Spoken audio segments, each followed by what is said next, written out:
Hi guys, and welcome to this week's Sunday Morning Tribe video. As usual, it's on a Sunday. We're going to pause the video in a second, or you can wait to the end. But just take a moment to pause and reflect and worship. The playlist is still up on YouTube, so feel free to use that, or feel free to use your own music. But just it is important sort of to kind of together just stop and worship and reflect, and just take a moment to reflect on the week and to worship.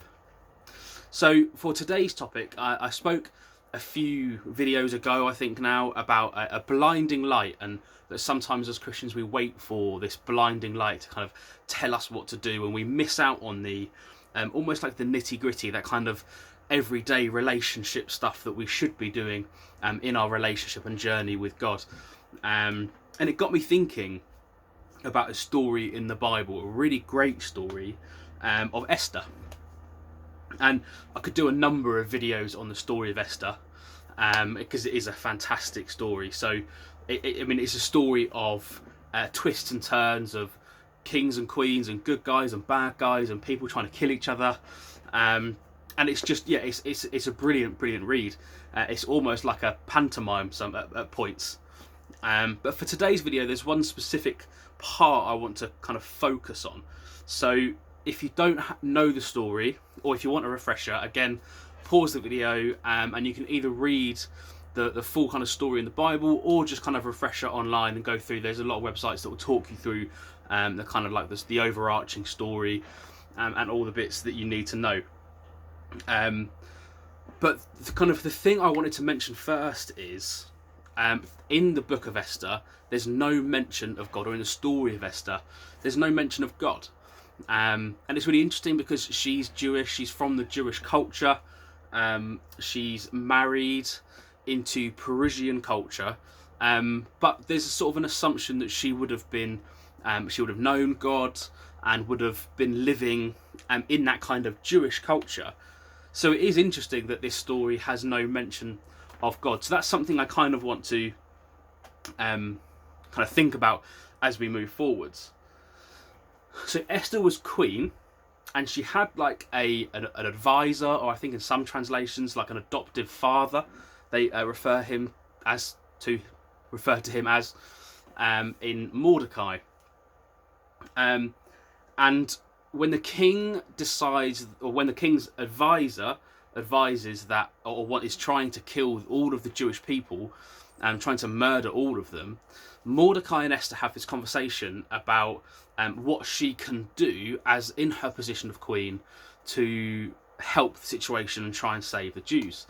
Now, this was an incredibly dangerous thing to do for Esther, because this king sort of had a history of killing people.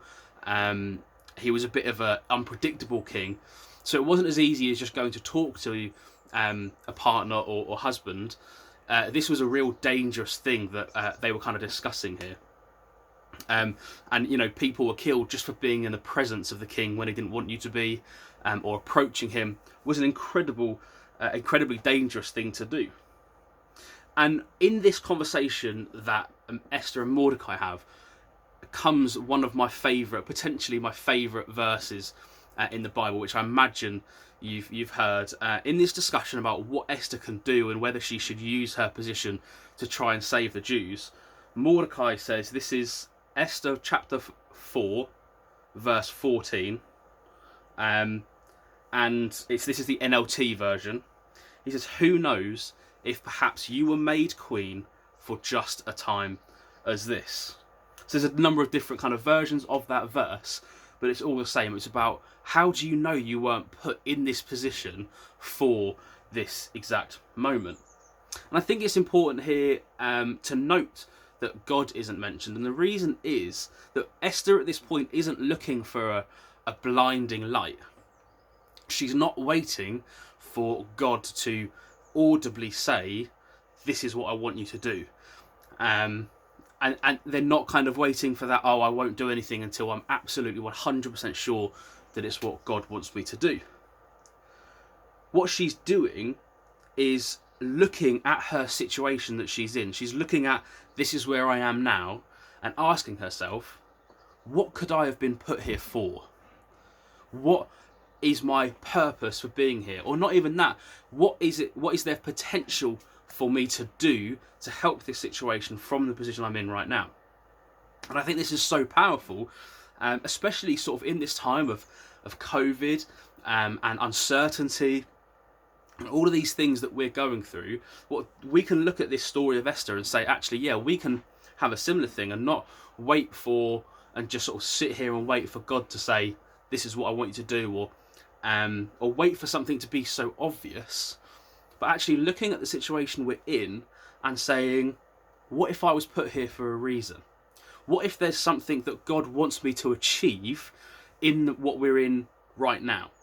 So not waiting for something to change or for some real miracle to happen, but actually what in the situation that I'm in right now can I achieve? And that's whether you're not working, you're furloughed, you're back at work, you're working from home, whatever it is, it's that question of what if you were put here for a reason? What if God has something special for you to achieve in this time? And I think that's something that we can all look at right now and sort of take after Esther. So my kind of encouragement now is to go and read that full story of Esther and then really think about, what has God got for me here? What does God want me to achieve in this time?